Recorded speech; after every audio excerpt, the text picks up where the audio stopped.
Hello, hockey fans, and welcome to this week's Look at the Standings, week 19, actually. This is the last one before the Olympic break. Obviously, it's already going on.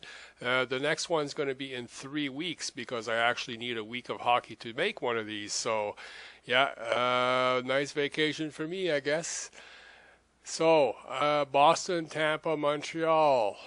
Montreal jumped from 7th to 3rd, and the Toronto Maple Leafs dropped from 3rd to 7th. Everything else is pretty well the same. Oh, and Philadelphia went from being out of the playoffs to 3rd. That whole division, the Metropolitan Division, is so messy.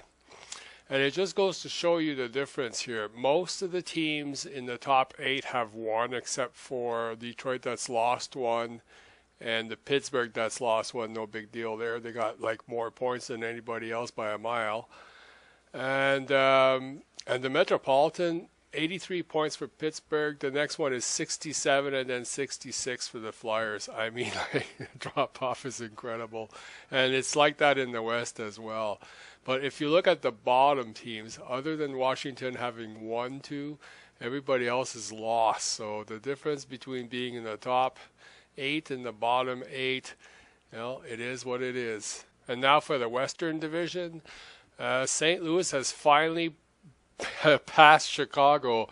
This little contest I had with a guy at work here, I said that they would never do it, but they have so many games in hand. They still have 3 games in hand, and they finally passed Chicago. So they both have 84 points, and I guess it's on the strength of wins. I don't have it right here, right now. But Chicago's lost one, 4-3-3 in their last 10, whereas St. Louis is 7-2-1, and they've won their last 2, so that was bound to happen. Now, what I was saying about the top 8 in the East applies here as well, Chicago being the only team that's lost a game. And if you look at the bottom, and there's only 6 in the Western Division, they've all lost, including Vancouver that's lost 7 in a row, 2-8-0 in their last 10. That is just terrible. And the Los Angeles Kings are not doing themselves any favor here. They're at 2-8-0 as well and remain in 3rd simply because their division is weaker. And the top 5 of the Western Conference, they do quite well.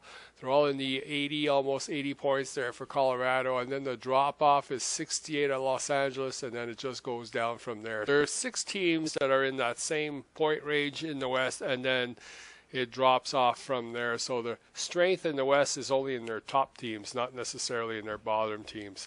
So that's it for this week. Until next time.